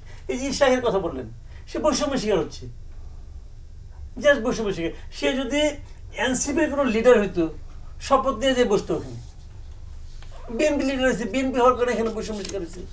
আবার অনেক জায়গায় যাবে, ওই জন্য যাবে যে সিপিপি কালকে দেখলাম যে বাইরে আসছিল, তাদের তো অভিযোগ একটাই, আমরা বৈষম্যের শিকার হচ্ছি, জামাতকে বেশি কথা বলার সুযোগ, কথা বলতে বৈষম্যের শিকার হয়েছে। এই জরিপে তাদেরকে অন্তর্ভুক্ত করলে একটু বাড়তো আর কি। যাই হোক, বৈষম্য শিকারটা হচ্ছে, মানুষ অনিরাপদ। এই সরকার কাউকে নিরাপত্তা দিতে পারছে না। তো নিরাপত্তা কি জিনিস এটাই যে সরকার আচরণ বোঝা যায় না। আমি তো উদাহরণ বড় উদাহরণ তো দিলাম, নূরের ব্যাপারটা, তাই কি নিরাপত্তা দিতে পারছে সরকার? পারে নাই তো। জি, হাতে একেবারে সময় নিয়ে জুনেস থেকে আপনার কাছ থেকে শুনে শেষ করবে এই জরিপ এবং বৈষম্যহীন এবং নিরাপদ যে বাংলাদেশের স্বপ্ন। জুলাই আগস্টের গণ অভ্যুত্থানে 1 বছর হতে চলল, 10 মাস প্লাস এই জরিপে। না দেখুন, মানে এই 10 মাসের মধ্যে সরকার যে জায়গায় যেতে পারতো, ইনক্লুডিং আমি যদি অনেক লম্বা হবে, বাজেট থেকে শুরু করে মানুষের নিরাপত্তার প্রশ্নে, মানুষের যে সমস্ত সংকটগুলো আছে সেই সংকট মোকাবেলার ক্ষেত্রে, সেই পারফরমেন্সে আমরা সন্তুষ্ট নই এবং সেখানে অনেক সমালোচনা করার জায়গা আছে। কিন্তু আবার একই দিকে এর সাথে বলবো যে রাতারাতি তো অনেক পরিবর্তনও হয়ে যায় না। আমাদের জায়গাটা হচ্ছে যে মৌলিকভাবে যে ধরনের কাঠামোগত রূপান্তরের বিষয়ে আমরা যেতে চাইছি, সেইগুলো বাংলাদেশে গণতান্ত্রিক প্রক্রিয়া দাঁড় করানোর জন্য খুব জরুরি। অন্যদিক থেকে